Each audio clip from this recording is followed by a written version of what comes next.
into positions of hopelessness and helplessness. The government gives them the drugs, builds bigger prisons, passes a 3-strike law, and then wants us to sing God Bless America. No, no, no. Not God Bless America. God damn America. That's in the Bible for killing innocent people. God damn America for treating us citizens as less than human. God damn America as long as she tries to act like she is God. After decades, the state of Israel is open for questions, and you can ask them anything. And it's verified by mods. And there's a picture of Israel and with today's newspaper, and they're saying, ask me anything. Do you hear about this? Do you see this? Was this on Reddit.com? This was on Twitter.com. Oh, it was on Twitter? Reddit affiliate, Twitter.com. Israel AMA. Every country has to do an AMA as part of Twitter. Is that a UN declaration?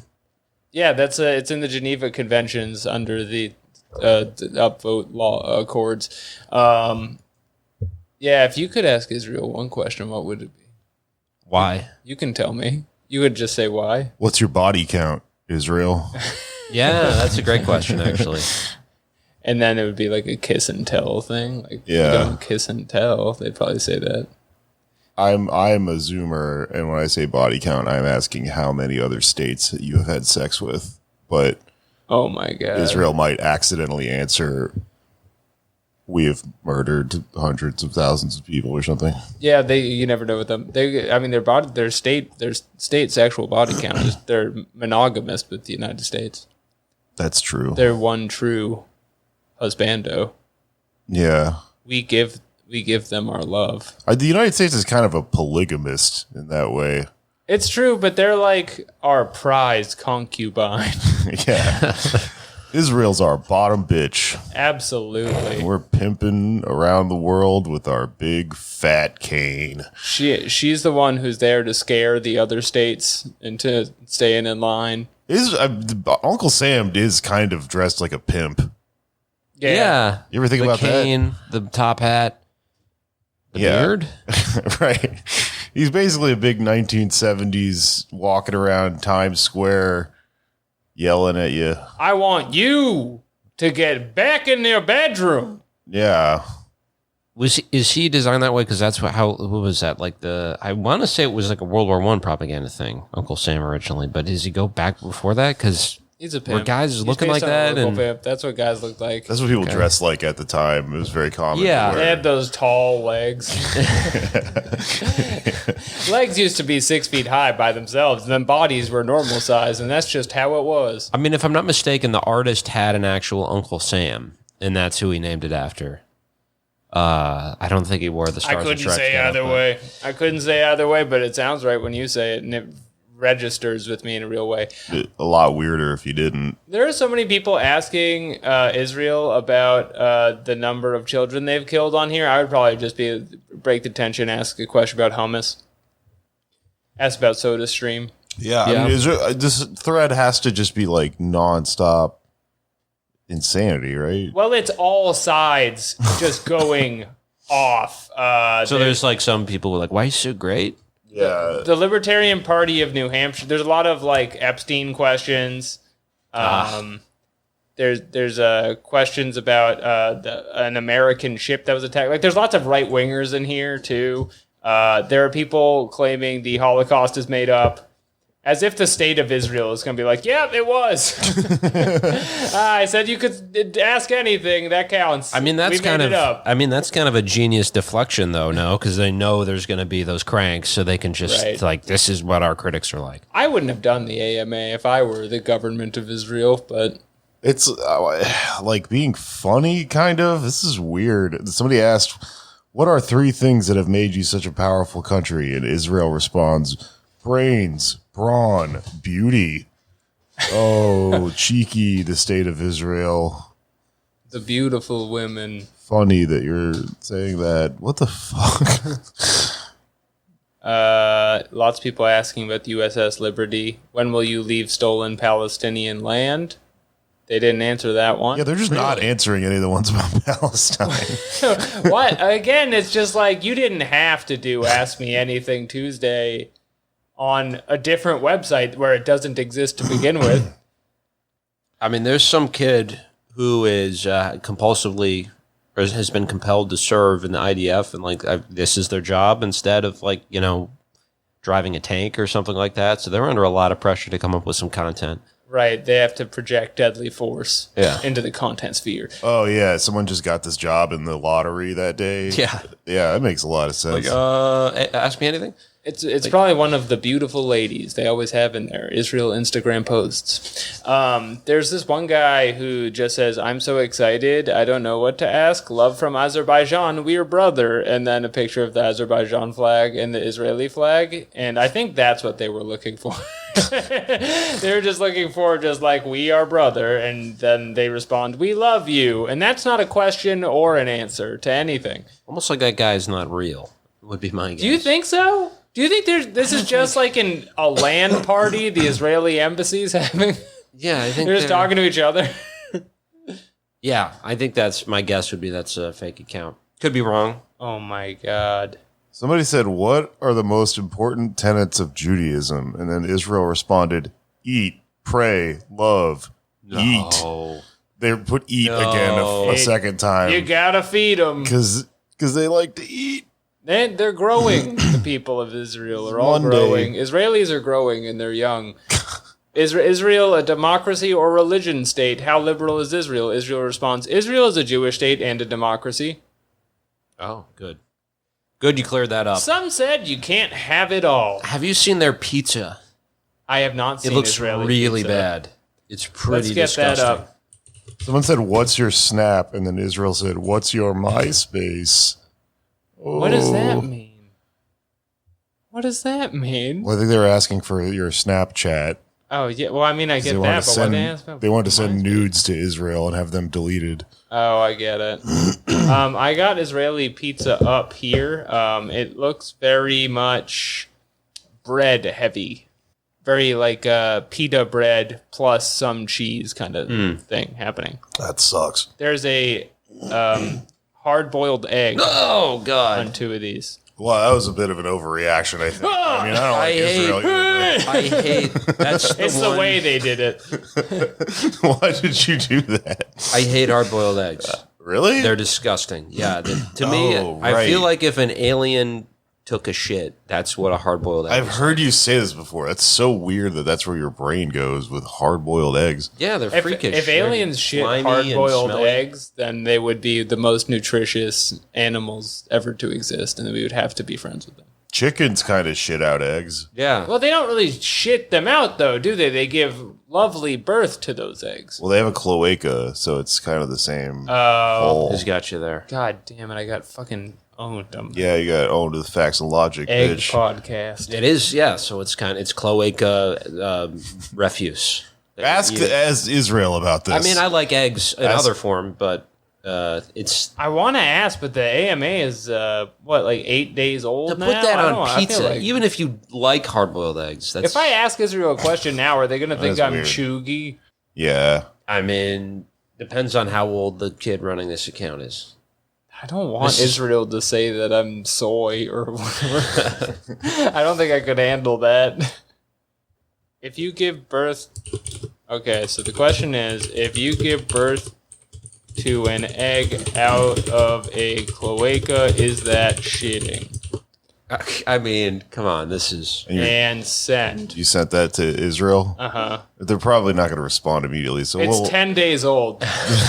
I got the dates wrong. It's a full 10 days off. They're going to be very confused why I'm sending them anything. No, they're gonna think you're asking like some roundabout question about Palestinian birth rates, and they're gonna have to like really. Think this Another one through. of these. Yeah, I mean they're gonna be. by Mossad. Just kicking my window behind me right They now. have very particular rules about. They'll say, "Oh, we have a full democracy for everybody who's a citizen," but they do monitor. The Torah who gets to covers vote. all rules of the cloaca early on, and it is forbidden to cover them any other way. Welcome to Pod Damn America, the #1 show where we read you Israel's Twitter feed 10 days later. Yeah. Egg podcast. and Egg Podcast. Please don't rebrand us. And we're your hosts. Oh! I'm Egglix Patak. Egglers Lee here. Scrambled Lee here. And Scrambled Lee and Baked Flores. Yeah, Baked Egg Flores. Like a baked egg. Like baked a egg is all right.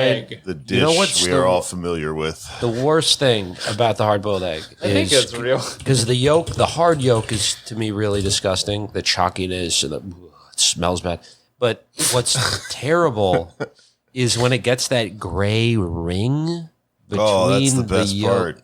Ugh, really? No, I'm just kidding. Okay. I'm just saying this to fuck with you. I I don't do know. like never, the gray ring. I kind of understand where you're coming from, but I would have never thought to like get this grossed out by it. Honestly, if somebody's going to defend hard-boiled eggs on this podcast, it's me, because I'd be eating. I used to sneak them into the movie theater. Oh, why? Peel them in there. They got a lot of protein in the egg.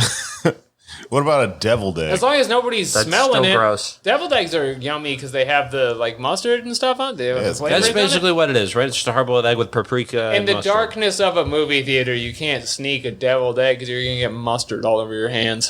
Yeah, no, it's too risky. I mean, Although, they serve don't hot sneak a dogs. hard-boiled egg unless it's already pre-peeled. That's what I learned.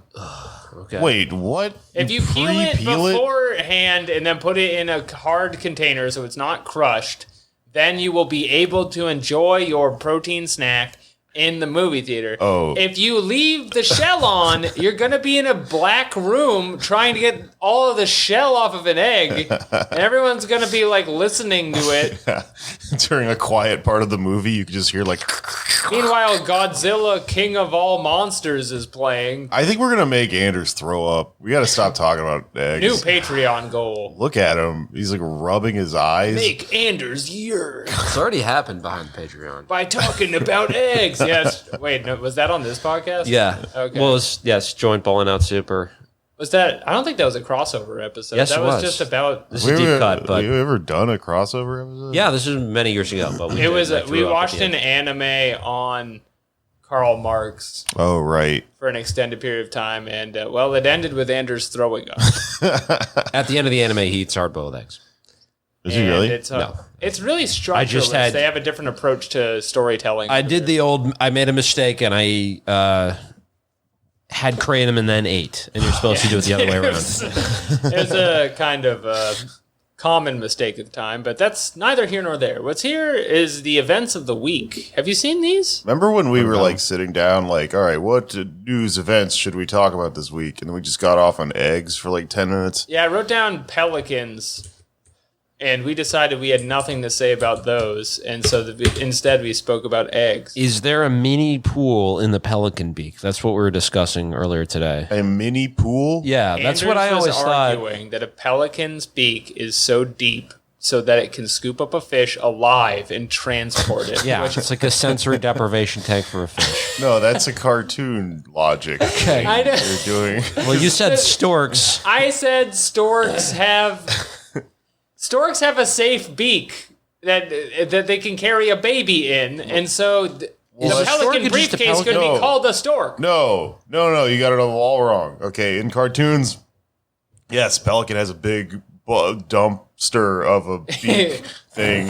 It's got a dump truck beak. That's how they are attracted to one another. Is the size Wait. of their. But storks in cartoons, when they carry babies, they don't carry it in the beak. Yeah. They have a normal beak, but the beak holds the diaper. top of the weird blanket thing Yeah. that the baby is in. Okay, that's it's not- correct. I'm thinking of Guinness, and that is because I'm a victim of advertising, and so I think of the way that the pelican consumes Guinness. Right. Is that a thing? That's in Guinness ads. There are a bunch of old Guinness ads from when they would sell Guinness in Jamaica because, the Irish were down there. Right. And they would be like Really? a pelican. They're easy to trick with birds. Yeah, there's a The ton Irish. of like Jamaican Guinness ads. Is that why they both say bacon like beer can That's why. in both accents? Because of Guinness and this famous advertising campaign. Right. I Yeah, think God. Transnational sort of. I might be Love. like way out of my depth here, but I read somewhere that the Jamaican accent sounds like that because it's mixed with Irish because of the Really? Irish going down there and being, indentured servants or whatever. This is a That's the only podcast for explanation, I learning, think. is what it is. And that's what we're here to talk about. And it's Right. not all Pelican facts. Right near the beach. Can you hear it? It's Right yeah. near the beach. That's Scottish. but okay. Fuck me. Any Got place a little more gingers get music. together is just confusing. There's a little for my music, brain. more music to the Irish accent. I know. It's Okay. hard for me to do. I can do Scottish much better, even though I can- ethnically I am not. Hoity-toity-toy is You gotta like make it sing-song in his own way. there you go. I and I. The thing is that once you get to going, it's pretty easy to keep up. But then when you stop, then Scotland's right over there. I'm a just island boy. Absolutely. Right. I'm an island boy. Absolutely. The colony for, yeah. We're going to be talking about It's- colonies today. We're going to be talking about islands today. Right. There's going to be a lot. You're going to be What if glad they you were, listened to this. what if the island boys were trying to be Irish? They were fake Irish people. That's something I've often said. They dress up like Leprechaun from, the movies. You ever notice how thin the With the- island boys are? Yeah. You ever wonder if like a famine kicked in right before the video started? Well, the Leprechaun, isn't he inked? Doesn't he have tattoos? The Leprechaun in the horror movies? Kind of dresses like a short Uncle Sam. Yeah. They could dress like him. He's like a short pimp. I'm just island boy. Wait, okay. Island boy. Imagine one of those Venn diagram things. It's like Uncle Sam, a pimp, leprechauns, and in the middle, it's just like top hats.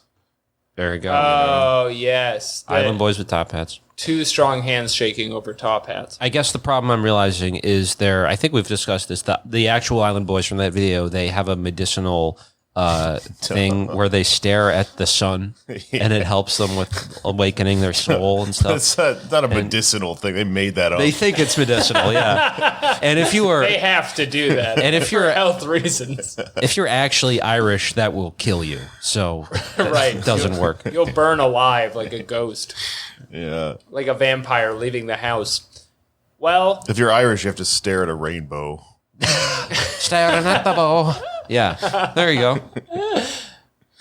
just Irish boy. Aaron boy. Ireland is called Aaron in the official. I did not know that. And that's really interesting, too. Well, there's a few things we wanted to talk about. Let's get back to the local elections later. Kamala Harris, Anders. Well, yeah. So, Dark Brandon's been in the news. That's what they're calling Have him. you seen this? He had Joe Biden. He has Donald Trump eyes when he's being based. He's Dark Brandon sometimes. Have you Yeah, he's seen got this? those red Stalin eyes now. Yeah, he's nationalizing things. Mac. Yeah. It's Dark Brandon now. What happened? I feel like I slept in too long the other day. I woke up and everyone was like, he's kind of good now. It's weird. Patriots are in control, Mac. Yeah, he canceled basically, the smallest amount of student debt he could get away with.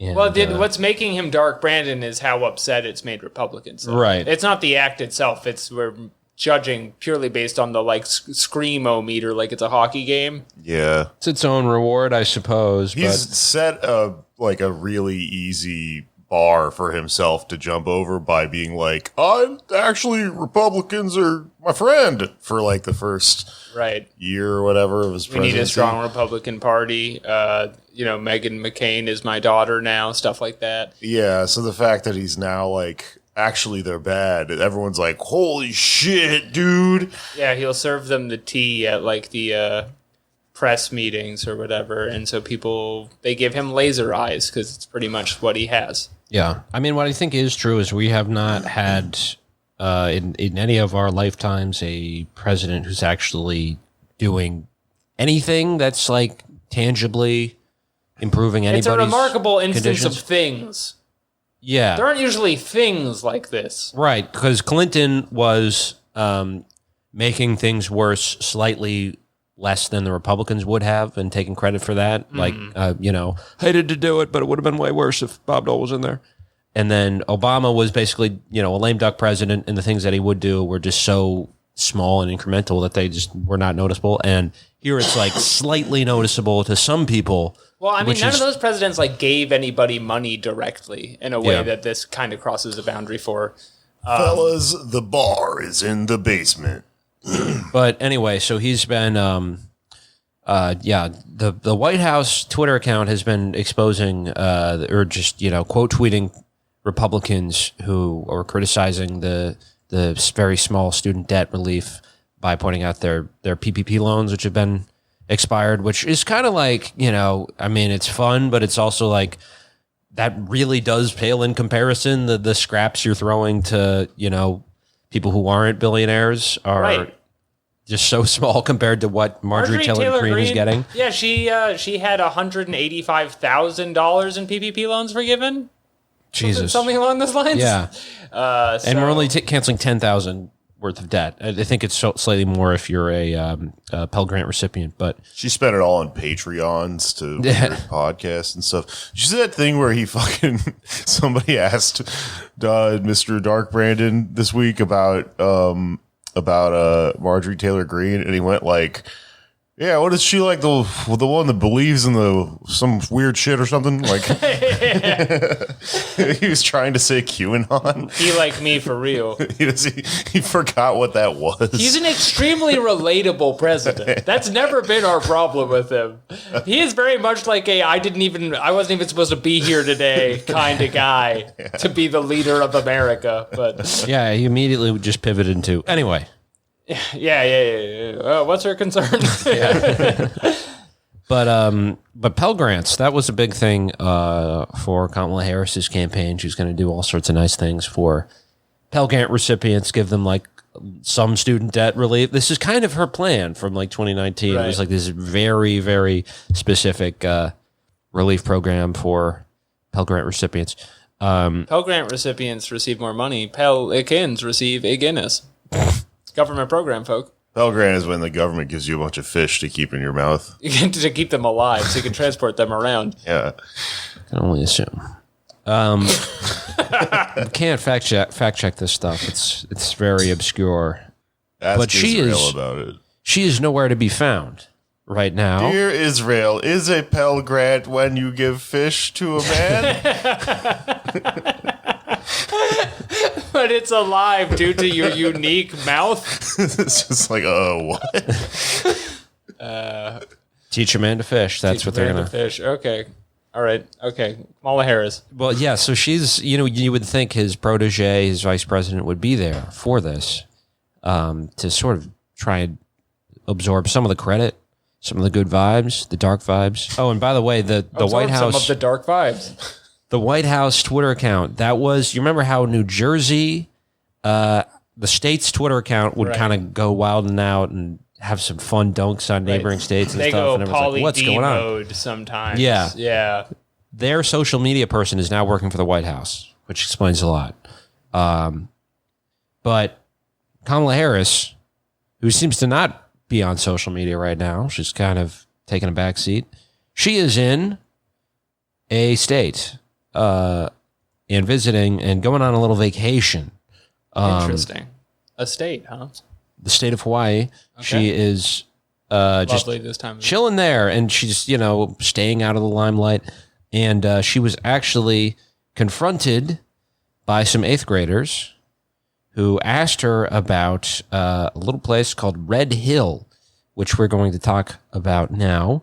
In case you're not familiar, this is a military facility that's been there for many years and has been leaking gas into the water, poisoning people. Right. Very bad. A lot of bad side effects. People getting rashes, sick, ill. I'm against it. You would think that most people would be against it.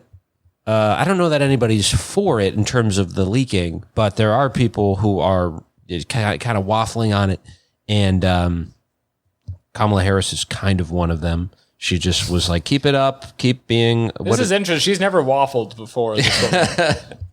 She's always very clear in what she's trying to say and what her intention is politically. She says, they tell her about the situation. She says, I agree with you.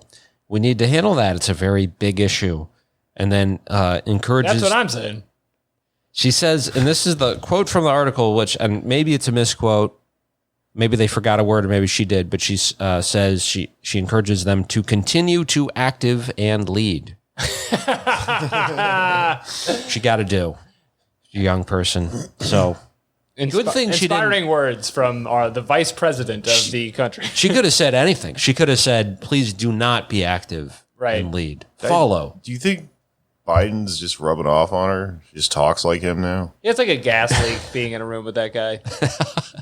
The dark vibes have that. It's the lead radiating from his skin. She kind of always sounds like she's like about to go to sleep. Yeah. Like, yeah, you know. She's probably on pills. I'm here in Hawaii. Yeah, I mean, it's just Unless stressful. she has like extreme nerves all the time and it's just like, oh, active and lead. But for her job, I'd be surprised if she's this bad at talking without something else going on in her life. Who knows? Who knows what it is? Well, I would love to hear more about this Red Hill situation. Yes, it is a bad situation. I wanted to talk about this for a while. It has been in the news, was more in the news slightly earlier in the year because the military made an announcement that they would try to shut it down, but it has not been, surprise, surprise, shut down yet. This has never happened before. The military has never lied before. The reason, though, that we're even talking about this and that there's any attention on it, any announcements, any politicians talking about it at all, is because of the pressure from organizers, a lot of them on Oahu, including someone we're going to be talking to now, who is an organizer with Oahu Water Protectors and Shutdown Red Hill Mutual Aid. Let's go to the tape. We are now joined by Mikey from the Oahu Water Protectors, as well as the Shutdown Red Hill Mutual Aid Collective, also a filmmaker. Thank you so much for joining us. Hey, Anders, thanks for having me. Totally. And there's a lot here to sort of explore. But I guess for people who are maybe not familiar with Red Hill or the situation, how long has the Red Hill facility been around, and when did we start to learn the problems, the leaking problems? Yeah, so Red Hill has been leaking for about as much as it has been around, which is since World War II. So during the invasion of Pearl Harbor in 1941, Red Hill was actually under construction already. They wanted an underground storage facility for a shit ton of fuel, basically, that would contain up to 250 million gallons of toxic jet fuel and marine diesel sitting just 100 feet above our sole source aquifer that provides water to about 400,000 people on the island of Oahu. And it has been leaking ever since it completed construction. In fact, there was a report that a great reporter from Civil Beat uncovered recently, where the Navy's own contractors had found that there had been a major release of fuel within the first years of construction, but there's no accurate count of just how much. But it leaks kind of like ambiently, just from the little tiny holes that are in it. About 5,000 gallons estimated every single year, barring even a catastrophic leak, right? And so in 2014, there was a catastrophic leak where the Navy reported up to 27,000 gallons of jet fuel had leaked into the soil and groundwater. But then a whistleblower came forward and was like, actually, it's closer to 40,000. And this guy, Victor Peters, he actually told me in a recent interview that we did that he had some software projections that basically forecasted the possibility of the amount of time that fuel would take to get to our water source, if it did, was in the window of 2022. So there is a possibility, but no definitive way to prove that some of the incidences of reported illness prior to the major one that got international news could be a result of legacy leaks, right? But the main issue with these deteriorating, corroding tanks, this entire facility is deteriorating, but the tanks in particular, and the pipelines as well, the major leak in that got a bunch of people sick around Thanksgiving weekend was the major incident where thousands of people became ill and nearly 93,000 households that are still without clean water. And the Navy and state officials have given areas a clean bill of health since then and said the water's fine, drink the water, it's okay now. Yeah, it's fucking not. Don't drink it, especially if you see something in your water that looks like kind of like greasy, like an oily sheen, or if there is a detectable odor. But yeah, a lot of people are still getting sick. They're getting rashes. Their pets are getting ill. But in the first month of that crisis, it was alarming because pets were dying. There were reports, anecdotal, of much higher incidences of miscarriages, of premature births.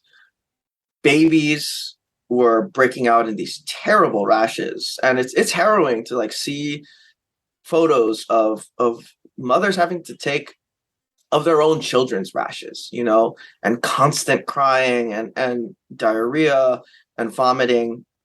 Children have had to go through this too. Many of the survivors of this leak are still dealing with the potentially lifelong health effects of being poisoned.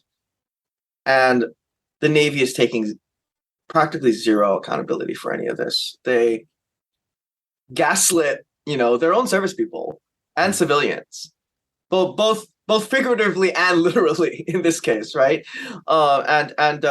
They really have tried to de-radicalize people through this effort, where the Pentagon tried to let people know that they were handling this issue when they announced that they were going to shut down Red Hill. But now they're giving themselves, years to just come up with a plan of action to shut down Red Hill.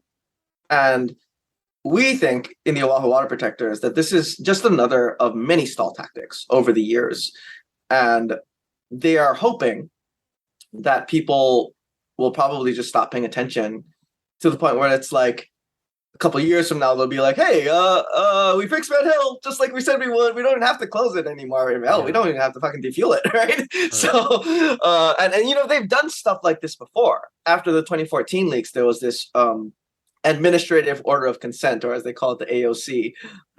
And yeah, it's a completely toothless thing that has no, serious oversight because, the U.S. military is, the most powerful and genocidal institution in world history. So it's like, the EPA tells you something, the president tells you something, a state government tells you something, a health department and a local state government tells you something. It's just like, how do you tell them you have to do this, right? Like, what enforcement mechanism is in place, right? Yeah. It's just like, fuck you, we're the U.S. military. What are you going to do? Like, shoot us? So they're free to ignore any administrative order, even the emergency orders that were issued to them by our own governor, right?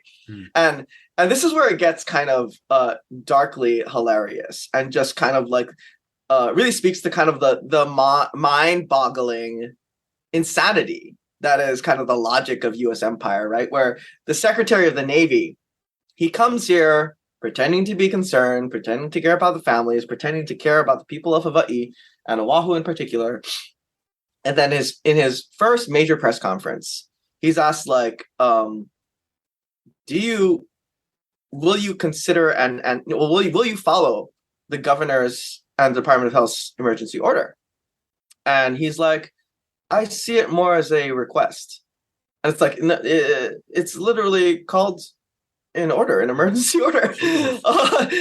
And he's like, yeah, no, it's more of a request. I view it as a request. And so because he viewed it as a request, it became a request, in his eyes, until his superior in the Pentagon, basically, we forced the issue. Community, national, international, and local indigenous community forced that issue to the forefront and made it impossible for them to say that they weren't going to shut down Red Hill.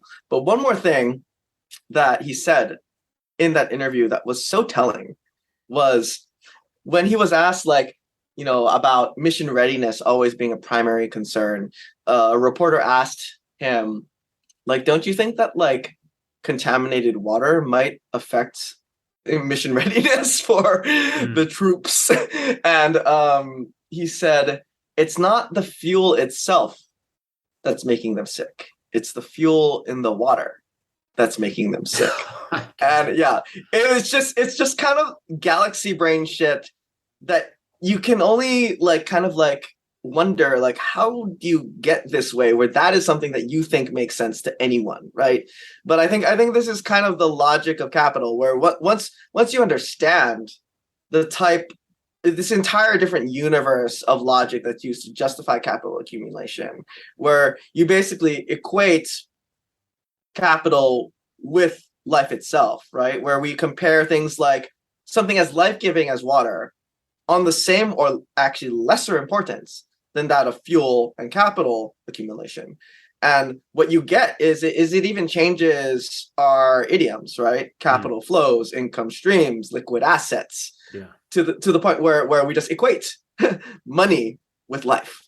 Wow. I mean, jet fuel may not melt steel beams, but it definitely has been making people sick. Whether it's in the water or not, it's not something people should be having in their bodies. But I mean, it seems like this has definitely gotten worse over the past few years, and it's been really interesting to watch how many people from different backgrounds are affected by this and involved in stopping this. A lot of people who are from military families, it looks like you can kind of see them being radicalized in real time over this issue. But as you acknowledged, it's not like it started in 2014. There's been leaking for a long time. Do we have a sense? I know there's probably no way we can know, but do we have a sense of how long the Pentagon has known about this? And could you also speak to the strategic importance of Red Hill just in terms of the American global empire? Let me start with that last question first.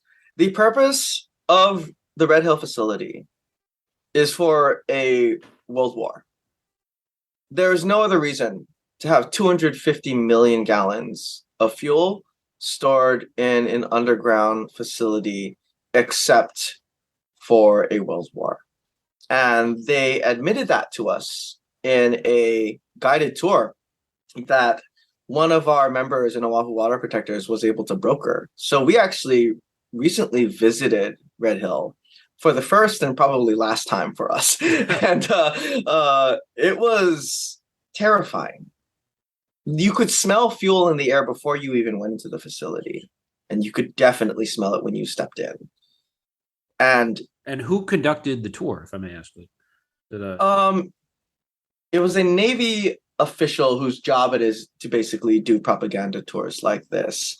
And there's a lot I could speak on about that, but in order to keep certain relationships, I have to not go into too much detail. But they gave us some real ridiculous explanations for certain things, like and this is all public too, but I'll get into that in a bit, because this is, I think, a really important thing to understand about things like Red Hill and the ideology that drives U.S. empire. And it is a death drive, right? It is the most like homicidal, genocidal death drives you could possibly imagine. Because it's like, first of all, why are you putting it 100 feet above our sole source aquifer?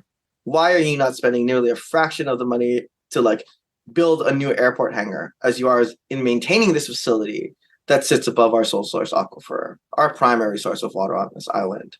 Why are you allowing it to leak hundreds of thousands of gallons of fuel, this that we know of, over its nearing the end of its life cycle?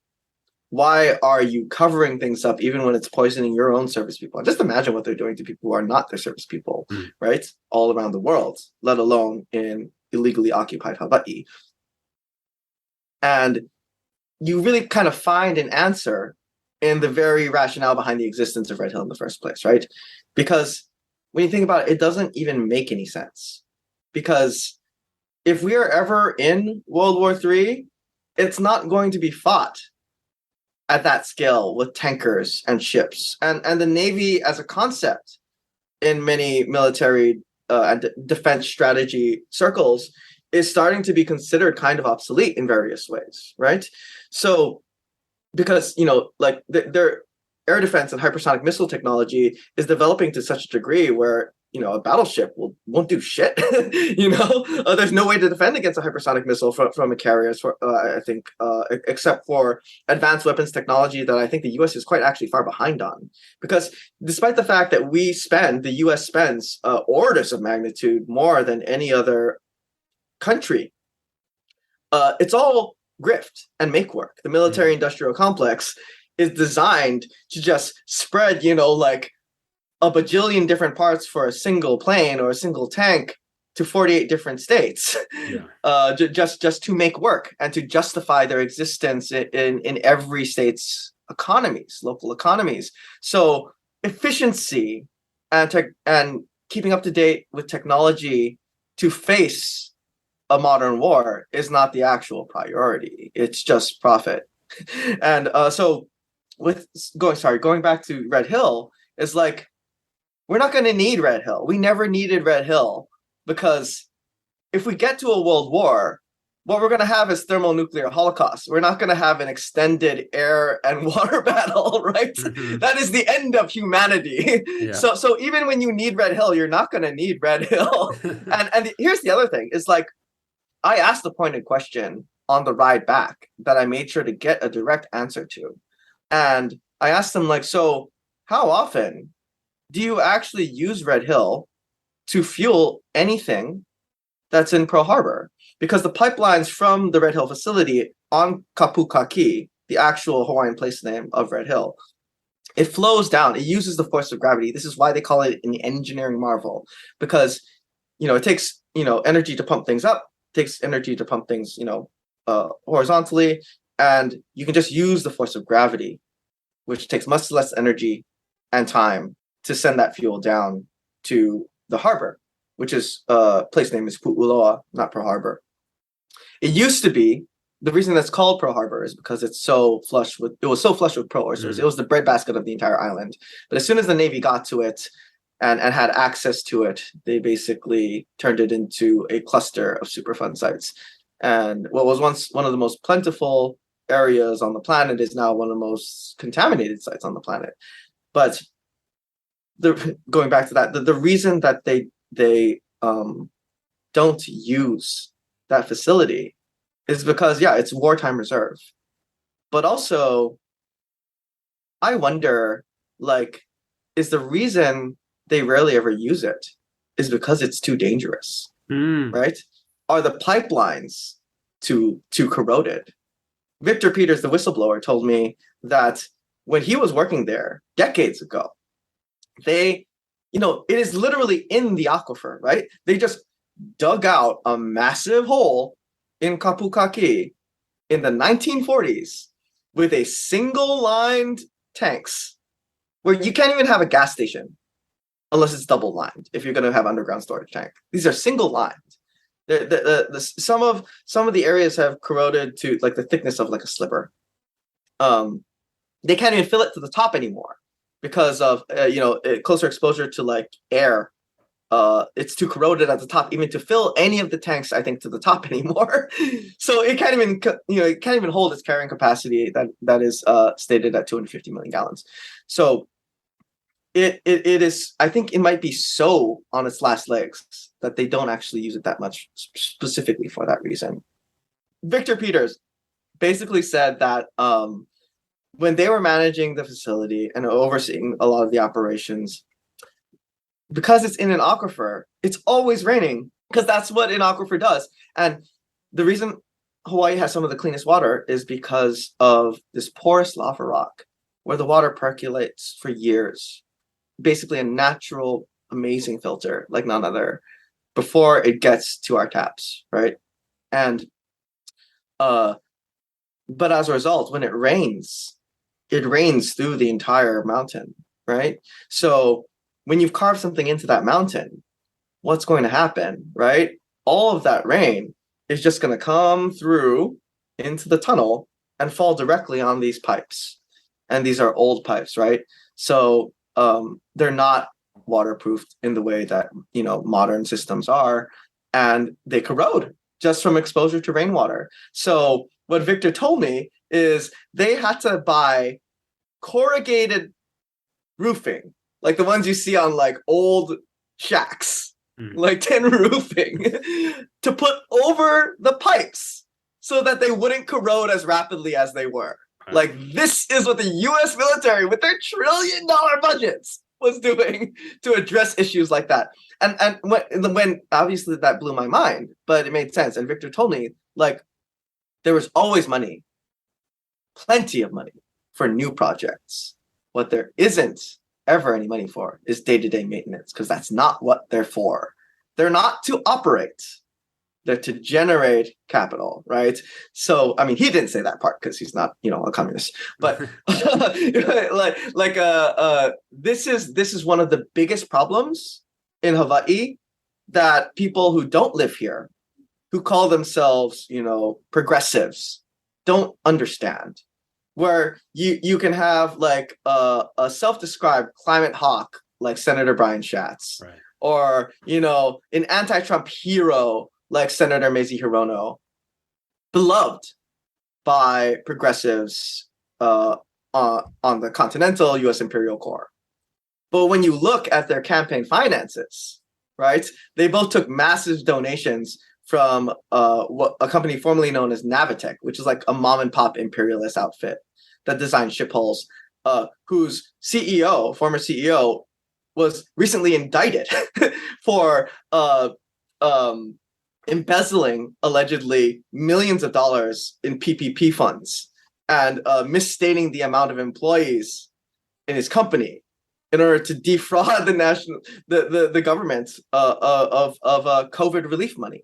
The Secretary of the Navy himself has a company where, in order to be nominated as Secretary of the Navy, he had to divest from about $25 to $50 million in owner equity shares from his defense contractor company that connects to Navy operations and repair and security and IT systems. So, of course, that's just going to be a revolving door for him. He's not going to be accountable to the people of Hawaii or be proactive on Red Hill. He's interested in building out the Navy fleet, right? Because once he gets out on the other side of his currently appointed position, he's going to go right back to what he was doing before, right?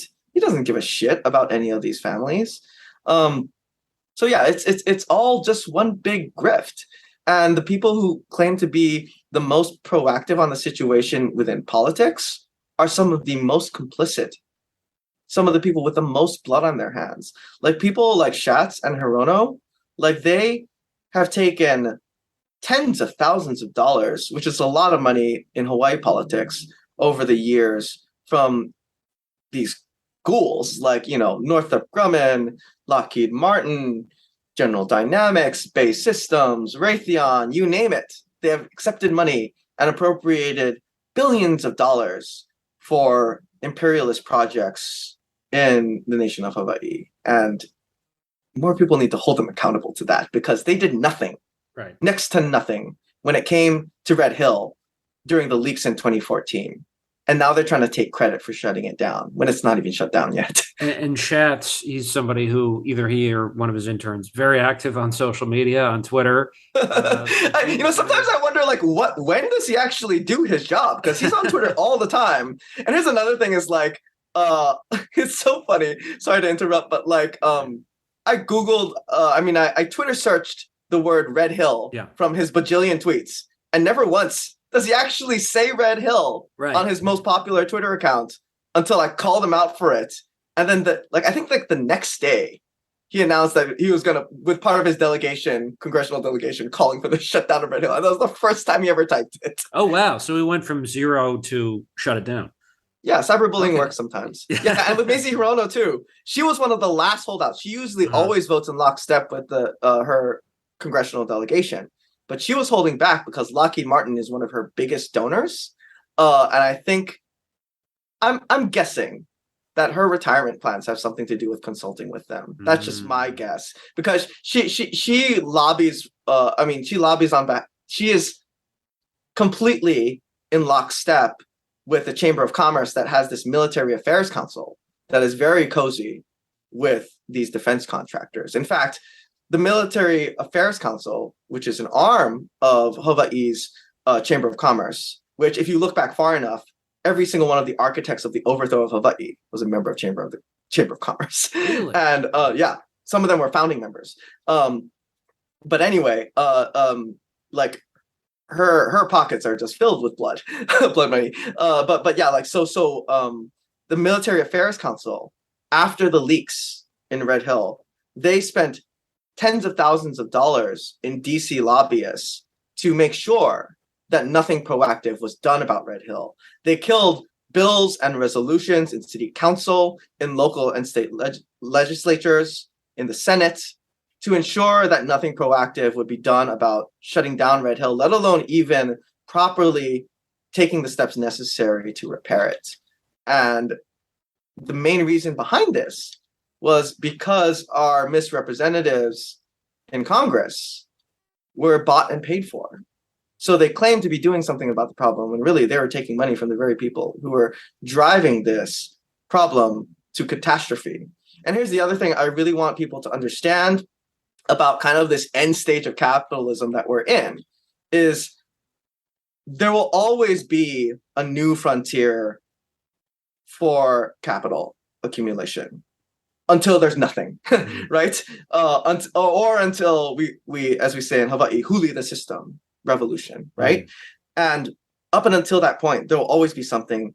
And even disasters, especially when it comes to the US military, can be monetized. This is why Schatz and Hirono and others like them are now so eager to address and appropriate billions of dollars, or hundreds of millions of dollars at least, to shutting down Red Hill and remediating what they can, because the military defense contractors are still involved.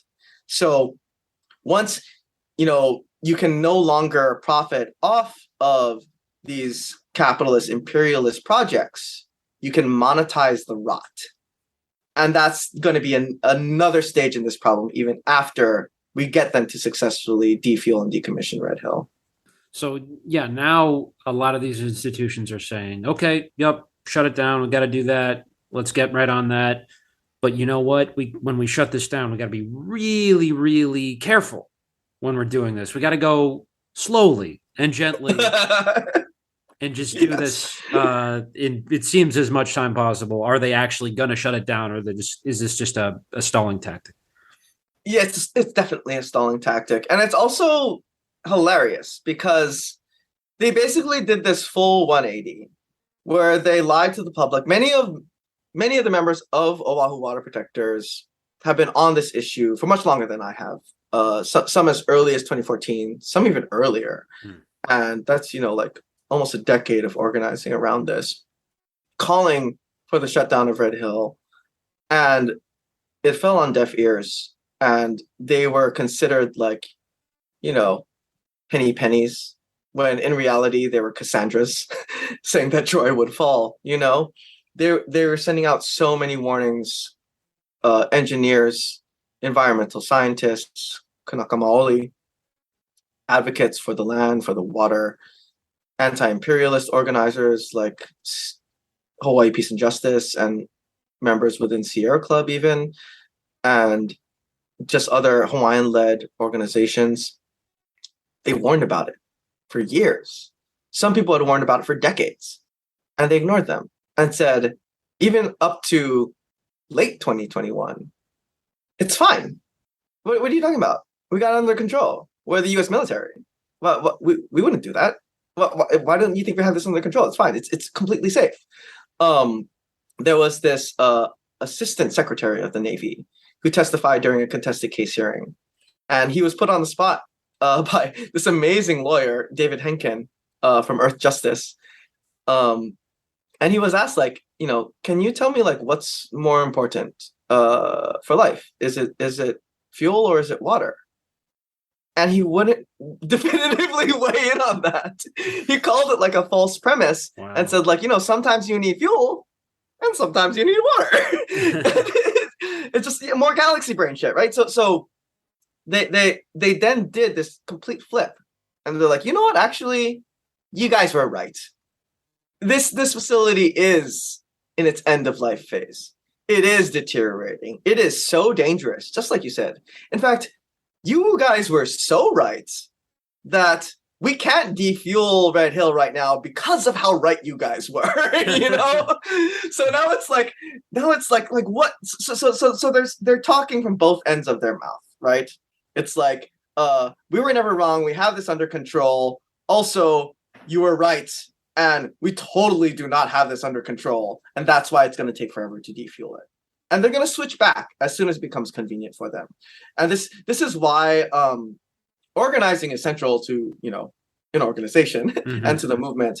But our mobilization and our agitation has also been a critical component of this fight, because one thing we learned on Mauna Kea in 2019, where Kia'i, indigenous protectors and settler comrades, stood in the middle of the access road leading up to Mauna Kea to prevent the desecration of one of the most sacred sites in Hawaiian genealogy and cosmology, was that you needed to take control of the narrative. You need to wrest control away of the capitalist media narrative in order to win the people who are not at the front line with you, right? Because once you have that popular support, that's when they get very scared. And I was a part of the media team, and just these amazing Kanaka media artists, creators, writers, all these brilliant minds who are also active people in the movement. They formed this hui that I was honored to be a part of. And we spent every day basically coming up with immediate counter narratives and non-reactive stories about what was actually going on with Mauna Kea. Why not only it was sacred, but there were scientific arguments against the construction of the 30-meter telescope, that it was both desecration and despoliation and threatening the aquifer that it sits on top of. And all of the indigenous life forms, some of which only live on Mauna Kea, the only place on the planet where many of them live. And so also connecting all of that to the broader core struggle of the efforts to decolonize Hawaii and all indigenous lands, right? To return the lands to those who it was stolen from, and how they were never ceded, and they were never actually turned into a state with the consent of the Hawaiian people, and in particular, the people who were the ancestral protectors and literal relatives of that land. And that struggle, both on the media front and on the organizing and front line, has been an unbroken line from Red Hill to Mauna Kea to Kaho'olawe, to Kalama Valley, all the way back to the Ku'e petitions. And it's just an incredible, it is a very scary time to live on Oahu, because this is an existential crisis we're facing here. Dr. Kalihua Krug recently said, what we are facing is potentially the death of an island. And that is not hyperbole. That is a statement of fact. What we are facing, in my mind, if there's another catastrophic leak, or if the plume migrates completely into our municipal water supply, that is the end of life on Oahu as we know it. And the fact that that's not international front block A news every single day is a travesty. And the only reason I think it's not happening is because, we're just an island chain in the Pacific. And there is, some great conversations going on about it, but I hope there's more. Yeah, well, that's why I wanted to have you on, especially because, I think, as you said, the reason this is being talked about now, the reason there's any action on it from the powers that be is because of the struggles that have been happening on Oahu and with comrades elsewhere. But I do want to get a sense of like, if they wanted to shut it down, how easily could they do that? Because it sounds like it's not actually that time consuming to take the fuel out and just, give the land back, right? Yeah, yeah. I'm trying to delete it. They keep saying. It's just, yeah. It's just like they can, what's so interesting is that in the contested case hearing, they were challenged on this as well. But they also, basically trotted out the notion that because this is wartime reserve, they could react rapidly in an emergency, where they could defuel an entire 12.5 million gallon tank in a matter of days, right? So they could actually defuel in maybe weeks or months. But if we are to actually believe them, the reason would be that it is actually too far gone to do so. But even if that is true, and it is possible, right? The US military, they claim they can figure anything out. They have, access to the entire Mammon machine. Like they can just throw, a couple, 10,000 innocents into Moloch, as sacrifices to the god of capital and make it happen. Like just they can figure it out because they have access to infinite money. They have all the Game Genie cheat codes to do so, and they should just do it. What was the question again? How easily could they actually shut down Red Hill? I don't really know how to answer that question because, So part of the problem with that question is that the military has been so opaque about everything that's been going on in that facility ever since it was created.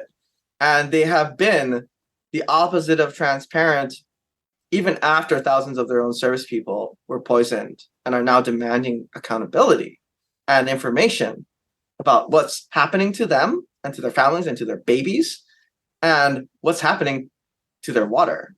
And so without giving us any of that information, especially the general public, frequent updates, it's hard to even know how fast they can actually defuel. We just know that they can and that they're not doing it as fast as they should.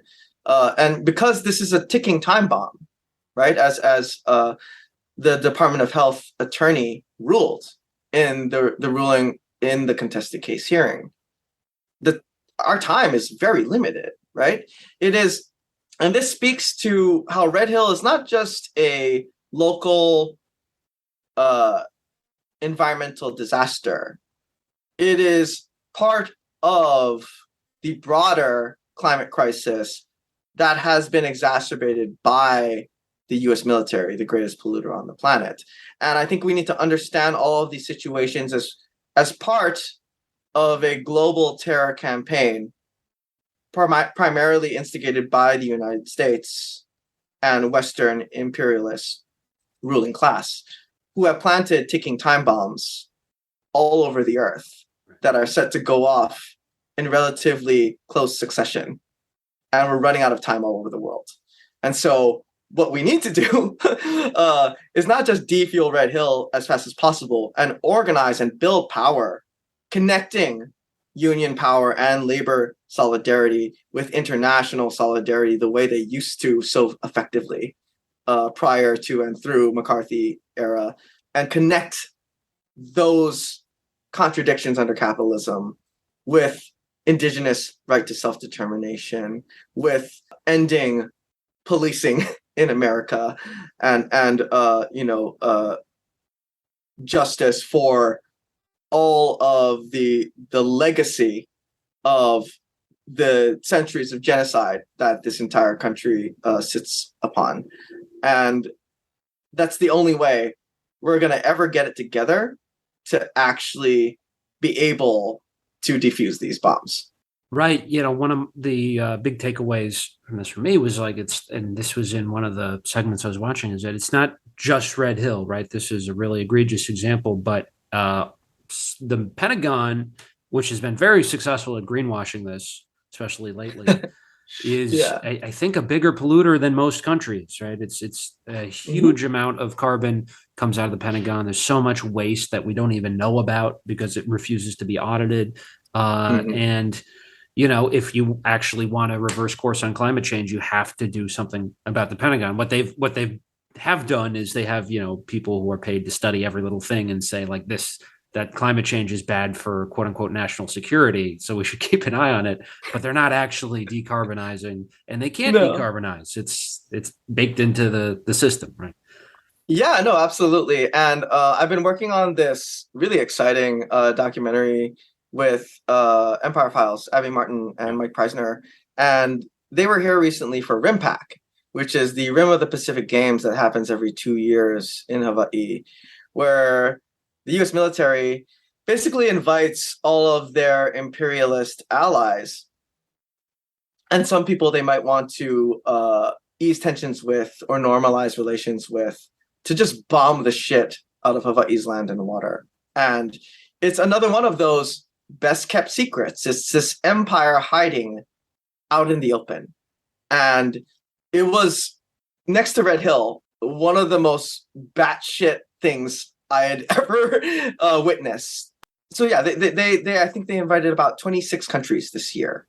So imagine all of those countries' fleets, like some of the worst client states and imperialists, like of course, like Japan, South Korea, the UK. Think of all the most evil countries. They come here during RIMPAC, and the thesis of the film, Earth's Greatest Enemy, which is the U.S. military, is that even if every single country on the planet goes to net zero and meets their carbon drawdown targets in the time projected that the IPCC and all the other climate agreements say they need to, if the U.S. military continues to exist, we're still headed for climate catastrophe. That's how much the U.S. military pollutes this planet. And it's beyond just carbon emissions too, right? Because almost everywhere there is a U.S. military installation, there is contamination, like with PFAS, right? This chemical and firefighting foam that is known to be a forever chemical that was recently found to be in rainwater everywhere on the planet, right? So this is a carcinogen that has all kinds of deleterious health effects, some of which we don't even know about yet, that thanks to the U.S. military is in nearly everything. And so there are all these other forms of contamination that are exacerbating climate crisis that aren't necessarily just emissions that come out of a cargo plane, right? Or out of a tank engine.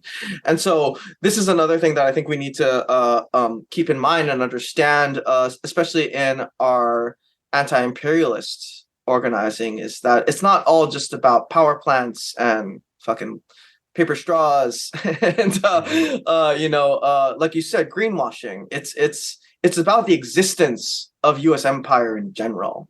And so to try to frame anything other than the abolition of the U.S. military as an answer to the climate crisis we are facing is like liberal bullshit. So and so one anecdote that I want to give you about RIMPAC is we somehow got to be a part of the press gaggle. They did no due diligence. It's like Google any of the three of us, and you would immediately be like, we cannot have these people here. But it's like that's what a clusterfuck the military is, right? They can't even do that. The right hand never knows what the left is doing, and so or the left. That's more like CIA FBI job, right? So like we went there, and I went to Bellows Beach, and there's a base there. And they were practicing these amphibious landings where, a helicopter would come and drop off people in like a boat, and they would practice basically doing a D-Day style raid in miniature, right?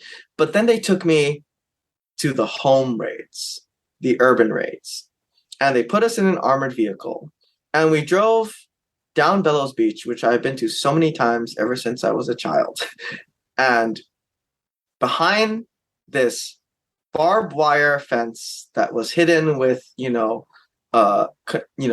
black mat. We go in there, and it's so just out of sight, and the walls are just high enough where you don't see it. But we go in, and it is a compound that looks like a Hollywood set, and there are aesthetic and architectural flourishes in this place where you see clothesline hangers and clothes hanging and flowing in the wind. There's like this giant ceramic cow. There's a wheelbarrow. There are certain elements all around it that make it look like a kind of like melange of both an Asian country, like a Middle Eastern country, like a Southeast Asian country, all kind of like rolled into one, just so every country that comes there can feel at home, in invading their own people. So and this I was is filming like the spaceship that they're gonna put the world's elite in and shoot them into space, so they can each one. Oh my god! Yeah, no. Yeah. Basically, but yes. So they're doing these home raids, and we're filming from like 50 feet away as they're practicing these home raids. It was Tonga and I think New Zealand who we filmed practicing, and they bust these doors open, and the first thing I see hanging in this room that they're practicing it in urban raid in is a hanging photos of Kim Jong-il and Kim Jong-un. And I saw it in another place that they did a practicing home raid in, and then I basically asked like the lowest like officer I could find like on the hierarchy, like, can I go in there and just like get some B-roll real quick? And they're like, yeah, I guess. And so I just went in. Later they told me, oh, you can't, please don't use that. I'm like, oh, okay, yeah, sure, I'll delete it. And of course I didn't delete it. But I went in there, and like they basically ransacked the entire place. They flip mattresses over. Everything's like just scattered on the floor. They just destroy shit. And it's like they're trained to do that, right? To terrorize people. And you could see like I think what looked like a some kind of sacred text next to an AK-47 replica sitting on like a small wooden table. You can see like places for children to sleep, and then leaders of the DPRK hanging right in the living room, and it blew my mind. Like, and then they drove us to a place that looked like a mix between like maybe Afghanistan and Cuba, where there was like an antique car sitting in an alleyway. And this blew my mind because I was like, this is like the set of a Western. That's how big this was. Like an entire town. And this is when we saw Sri Lanka. Right when all of that shit was happening, practicing the raid of like a insurgent compound. And it just blew my mind. Yeah, it was. And this is what the US military is doing frequently on all the islands of Hawaii where they have a military installation. Jeez. Well, so this is going to be in the documentary you're releasing soon? Yeah, this is not my documentary. Yeah, this is I'm just filming a lot of it. Okay. In this late stage, yeah. So it's Mike and Abby's an Empire Files documentary called Earth's Greatest Enemy, and yeah, it's gonna be a trip. Right. Well, yeah, definitely. Listeners, stay on the lookout for that. When that comes out, we'll promote it. But again, thank you, Mikey, so much. Thank you so much, mahalo. And yeah, you can find us on oahuwaterprotectors.org as well, and on all social media platforms.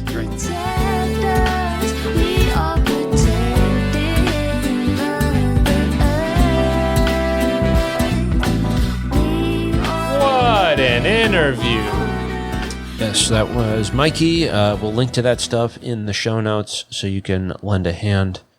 And yeah, we're going to talk about one little more news item. Right. If you have that in you at home. If you don't, I guess you could turn this off right now. You're free to stop listening to the podcast at any Whenever moment. you're tired, turn it off. Tap out. You whenever. can you can finish it later. You can eat your vegetables later. You can take years between listening to different parts and segments Right. of Just our stop. show. You know it's bad for you. Lie down. Remember when Nintendo Wii would be like, "Hey, take a break, go outside." Don't you have somebody to call or something? You played Wii Sports for 9 hours. Yeah. Was that good for you, exercise-wise? The Wii? Yeah, actually, I got really jacked playing Nintendo Wii. Jake had this that's what incredible body. That's what I've heard it. about virtual realities. They've been like, we really developed this thing that's a huge workout, and then just nobody wants to do it because they don't. The Switch had this program called the Ring that it came with a peripheral you were supposed to get that was like a ring, and then it made you play games where you swish the ring around. And I have friends who swear that it's a great workout swishing the ring around. And I'm like, I have a gym membership. I'm not getting the exercise video game. Sounds stupid. I mean, that sounds like a really good way to get jacked in 7 days. Because it's the ring. Oh. Well, Mr. Lee, it appears you've won the internet again. Yeah. She's like your personal trainer. She climbs out of the well. She climbs out. If you can climb out of a well, you have incredible core strength, It's leg day. high mobility, forearms, finger strength. She really just Fingernail she strength, goes really, and toenail in strength. against a wall like a bug in a way that is incredible to watch. Yeah. Shout out to the girl from the ring. That's all core. But do you know what else is core to our democracy? Our local New York elections that happened this last week. Right. Our extremely gerrymandered and screwed up Senate districts, which we just had the primaries for. It's pretty much like the girl from the ring is running these things. Yeah, basically. She's the face of the Republican Party now. I gotta get the name up here. The name of the girl from the ring, does she have one? Yeah. Really? If you type in ring girl, it's going to show you a lot of models who work in wrestling. The ring girl is named, it's a Samara Morgan. Oh, that's the actor. No, it's That's the name of the That's the name of the character. In the American one. Morgan. Wow. In the American one, they changed it to Morgan. They were like, people can't follow it if it's too Japanese. She's She's still Samara Smith. That's weird. She's still Japanese, though, in the American one, right? Yeah, well, I guess she's like, I don't know. She has an adoptive mother. She has a really complicated backstory. But she is resembling of a Japanese Onryo. She's like, got like a mixed background, and she's Kamala. She gets her sushi at the well. Wait, what was that from again? Dan Nine. Oh, Yeah, God. But, okay. I can't.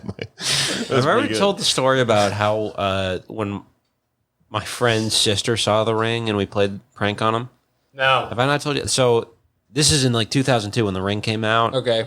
And was staying with my friend's family in North Carolina, and his teenage sister and her friend, they went out to see The Ring and came home and were like terrified. And so naturally we tried to play a prank on them. And we're like, yeah, there's this like crazy bloody guy running around and screaming things. I'm like, oh my God, lock all the windows.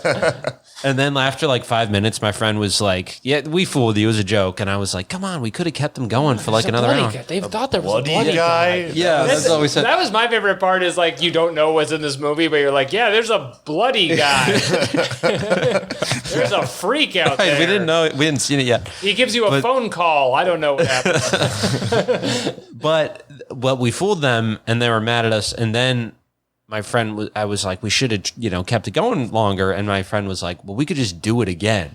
So we tricked them twice in one night with the same exact gag. We got ketchup, put it on the window, and his sister, the telltale sign of the bloody guy. Right. His sister was like, okay, you're playing another prank on us. And then she took the ketchup off the window and licked it. And then she took a second and was like, that's not ketchup. Oh, man. It's got window shit on it. It's old ketchup. Wait, did I ever tell you my ring story? Have I ever told this on this podcast? How do you all have ring stories? I have a really weird one. So I had never seen The Ring when this happened. This is when I was like in high school. I was like 17 or 18 or something. And I was hanging out in front of a bookstore with my friend and like went inside to use the bathroom, came outside to the spot that we were hanging out at, and there was this little package like wrapped in brown paper, and it had like a note on it, and it said like, please take or whatever. I was like, okay. And I took it, and then we got in my car, and I passed it to my friends, like, open that. What is that? This is weird, right? I just thought it was like a free book or something. It was a fucking cassette tape, right? And we were driving around. This is like right at the end of people having VCRs and stuff.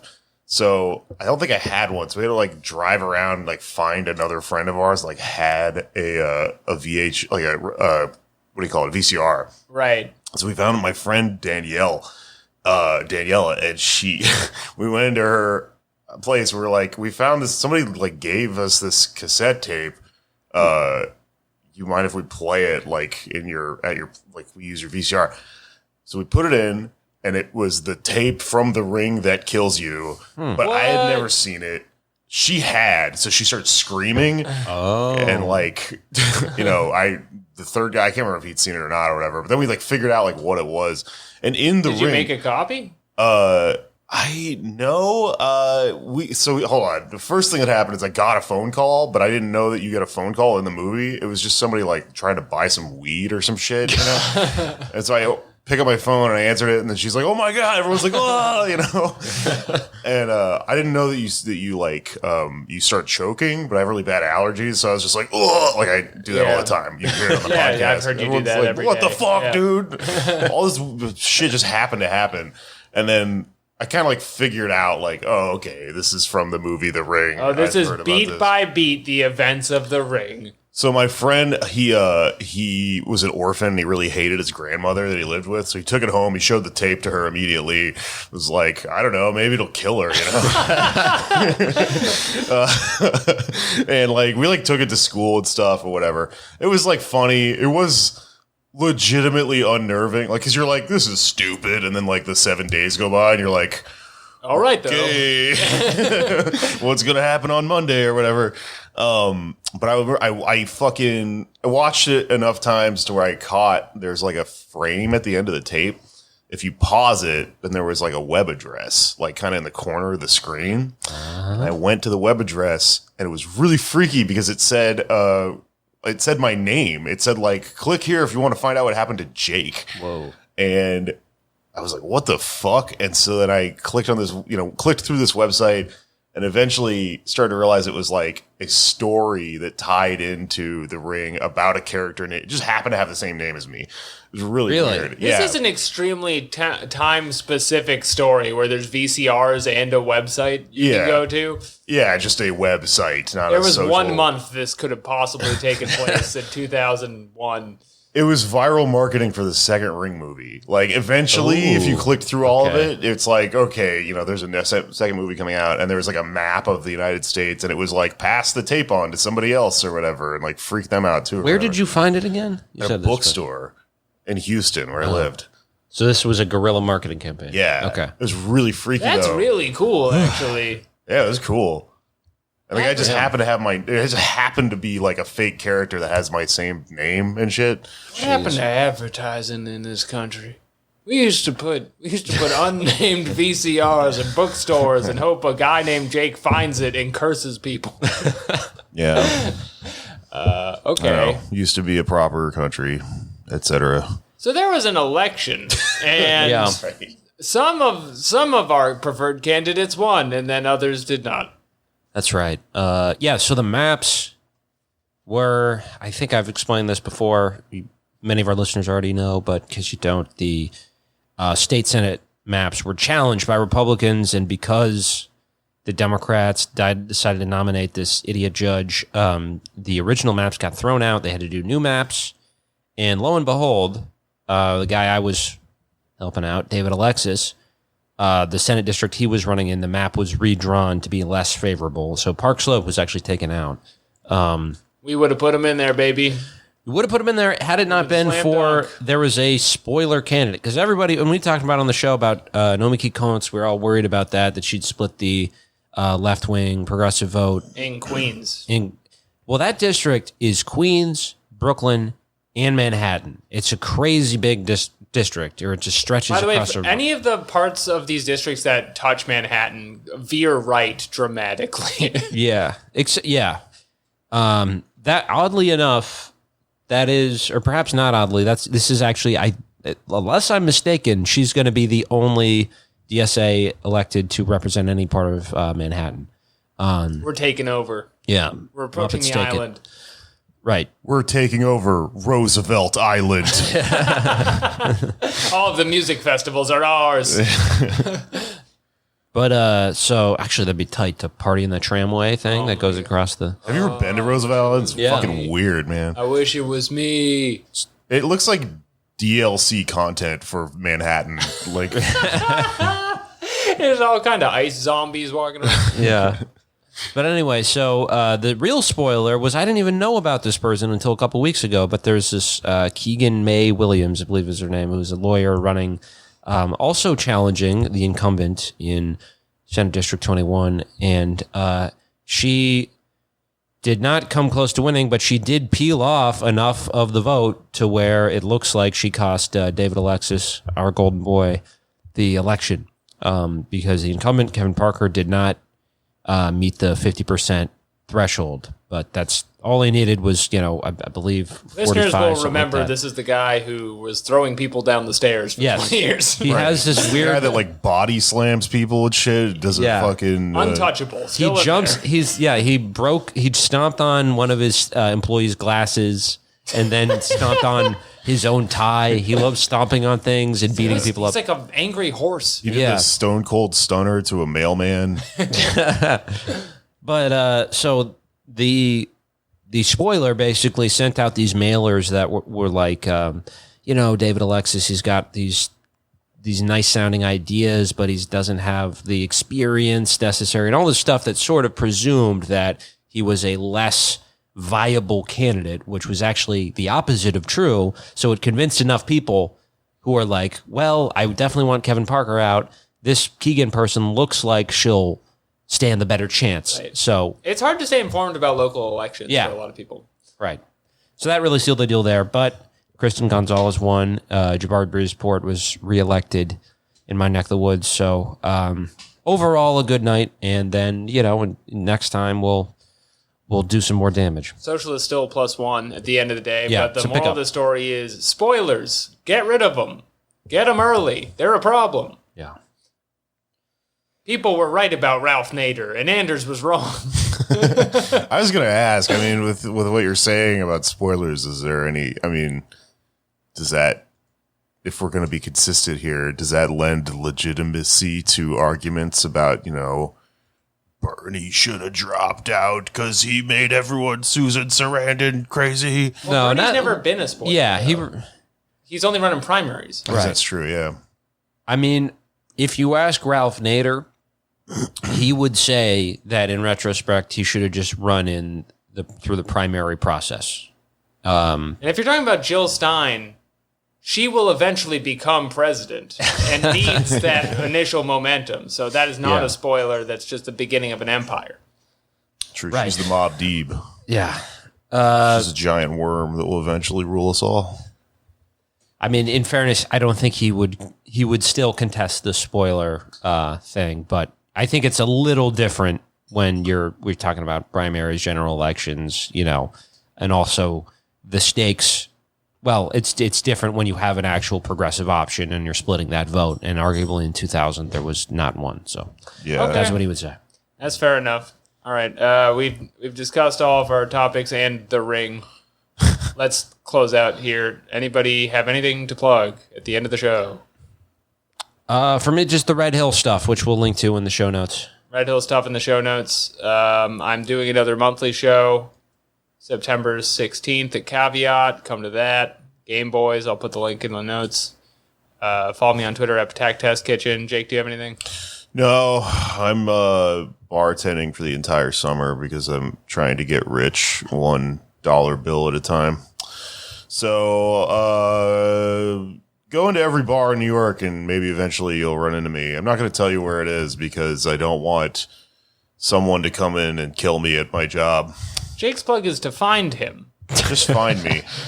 It's a little place called Dime Square. That's the right, name that's of right. the bar. I work at the Dime Square Humiliation Ritual Theater thing. We don't have the time to get into what that means, but read that thing. It was crazy. Okay, it's finished. It's finished. It's finished.